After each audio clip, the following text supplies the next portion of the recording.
Hey guys, Junkyard Dave here. I'm here with a tutorial, a quick one, about the various quick kills in Teenage Mutant Ninja Turtles 2. I've been running it quite a bit lately, and I figured maybe this can help somebody. So up first is Rocksteady. I'm pausing it here. If you look in between the sword and the gun, there's that little space. If you see that when you pause it, you're standing on the pixel enabled for the quick kill. So from there, all you have to do is spam your special attack, and Rocksteady will get stun locked, and he will die. So this one's pixel perfect, unfortunately. You'll probably screw it up a lot learning it, but the good thing is it's right at the beginning of the game, and it's probably the hardest one there is. Alright, so for Bebop, you want to use the tire as a marker. You want to walk all the way left so Leonardo can't move anymore. And the basic idea is the spawn point for Bebop is almost right on top of the black part of the sewer. And as you spawn Bebop, you want to do a very large dive kick all the way left over, walk a little bit right, and then continue to spam your special attack. Bebop, as he falls from the car, will again get stun locked, and then it's kind of GG for Bebop. So this one is actually pretty easy to do.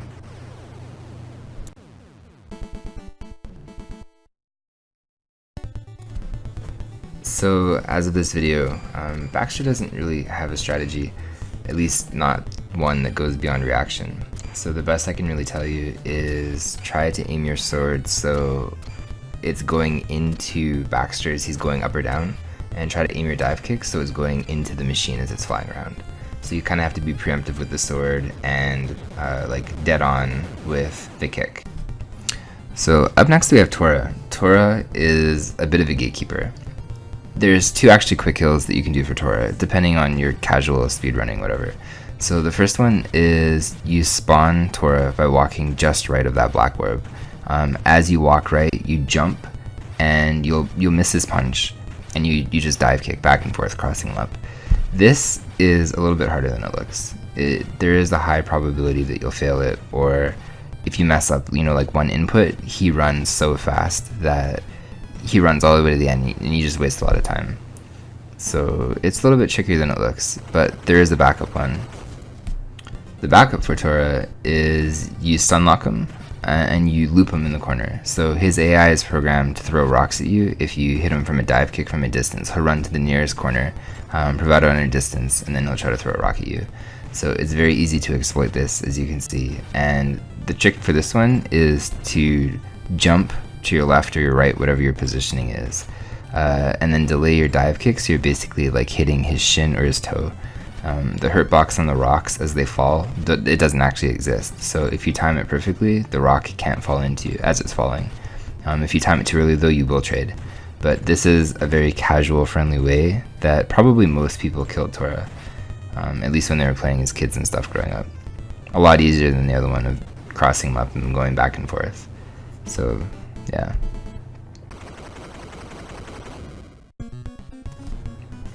Right, so for our friend Baxter, from the F18 you can spawn the screen, or you can scroll the screen. So I always walk to the edge of the yellow door, I dive kick over and I dive kick back. That crosses him up and it pushes him in the corner, and from there you're almost in a safe distance that you can just spam your special attack and you can stun lock him almost. So the thing about Baxter is you have to be careful. I'm pausing it to show you the distance in between the special attacks and Baxter himself, because that is a safe distance. If you trade the special attack with Baxter's special attack, you'll get recoiled and you'll fly off somewhere, and it's actually quite hard to reset your positioning. So you need to be careful about that one. Unfortunately, the same is for Granitor. He does have elements of a quick kill, and it's not a great one or anything like that, but he's programmed to hit you after you hit him with the special attack 4 times, sometimes 5.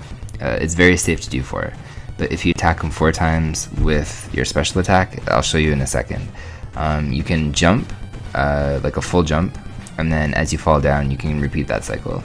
So that's a loop as you start to see here. If you try to do 5, sometimes he'll trade. If you do 1 versus 1, sometimes he'll trade. But it's very safe that you can do 4 and then loop him that way. There's probably a better way to kill him, but again, as of this video, nobody's figured out a better way. So this is what most people do for Granitor, and it works pretty decently. Alright, so everybody's favorite, Shogun. He's the gatekeeper of this game, and he has several different patterns that have his head fly off and have his head stay on. I don't know exactly how that's determined if it's a global timer, but a couple days ago I figured out there's a quick kill for him. If his head does not fly off, you can walk him to the side of the screen here, and you can alternate between 2 fast dive kicks and a slightly delayed 3rd dive kick to loop him into this and avoid his attack. You can do this damage free, 0 damage, and fastest I was able to kill him this way was 38 seconds, so it's not completely optimal, but it is faster than if his head flies off and you try to kind of like 1 versus 1 him. I put this one in here too. This is, I consider, a very lucky one. You have no control if the head flies off, but if you spam 2 special attacks and then use a normal attack or let him hit you, you will not trade and fall to the floor. So alternating between this strategy, you can kill him much quicker, but you rely completely on RNG and luck that his head won't fly off. And that is maybe like a 1 out of 10 occurrence in runs, so it's a pretty risky strat. The general. He also falls into ground under territory where there's never been a quick kill developed for him yet. So most runners, by the time they're here, they don't die anymore. And you know, as you can see up there, I have 5 lives left, and you trade lives with him. It's basically the same strategy for him and Krang. And I wholeheartedly believe there's a quick kill waiting to be discovered for this guy. He is like probably the most unpopular boss in terms of time spent researching him, and this is a very poor strategy. Unfortunately, this is the main strategy that most people use, and as I said, there's just something waiting to be discovered. I know it. I've run this game a bunch of times. I've never once looked at him, but that is a strategy for him, if you can even call it a strategy.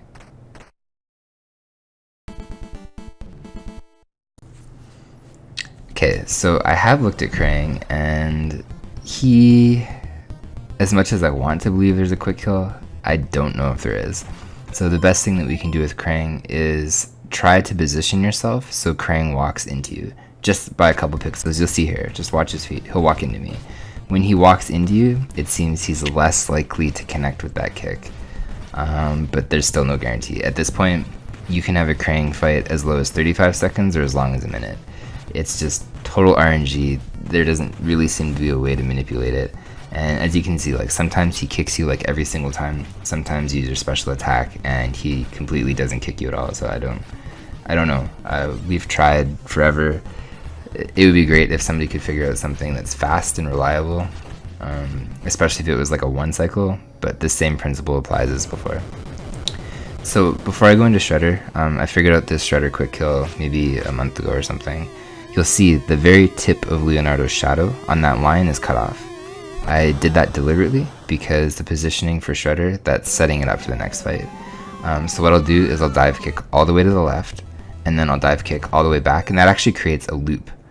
And Shredder will continue to use that ray gun. It's very important you don't hit the fake Shredder. Otherwise, if his helmet falls off, he won't use the ray attack. But it creates a loop where you can just continue to dive kick like this, and you're actually very safe. The distance, or the space I guess, for that ray to connect is quite a few pixels down. It's maybe like 4 or 5 pixels.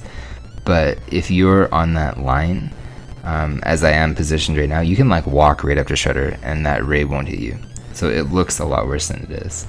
But yeah, this is the quick kill I figured out maybe about a month ago, I don't know, 2 months ago.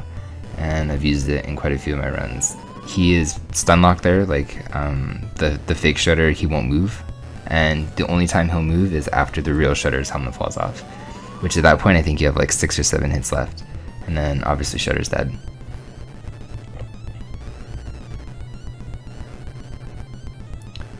There are faster ways to set this up, but they're not guaranteed. My way is guaranteed. You lose about 5 or 6 seconds, but it seems compatible with most patterns. Whereas other ones, you gain 5 or 6 seconds, but it's not always compatible, so it makes the other Shredder, like the clone Shredder, act weird.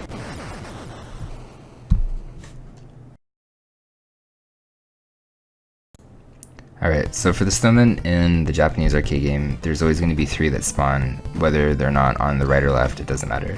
The basic idea is you want to hit them and kill them in a corner or stun lock them in the corner, and your weapon and dive kick can cancel out the missiles. So for the helicopters, if you dive kick twice, it lowers them to a distance that you can use 4 special attacks to kill them.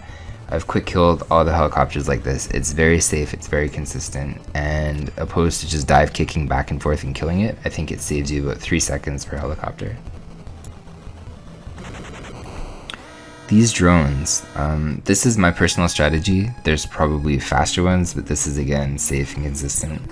You're able to kill all 4 probably within 4 seconds, as long as that other guy doesn't stray very much. So I put both cycles in here just to show you exactly what the timing is like, and it's very easy. But yeah, there's probably something better out there. Alright, speaking of better stuff, we have 1-cycle tigers I figured out the other day.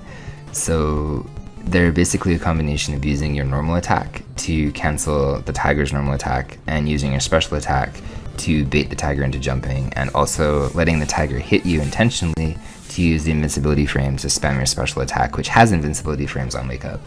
So you guys will have to pay attention to what exactly I'm doing per hit and apply it to yourselves, but this is very consistent as well. Alright, so the last thing we have is roadkill Rodneys, and the way that the game works is if you are jumping and you're not dive kicking, you can transition the screen right. But if you are dive kicking, you cannot transition the screen. So the first step in killing these guys is making sure that you position yourself far right as you transition the screen to the right. And then you want to be about 75% up.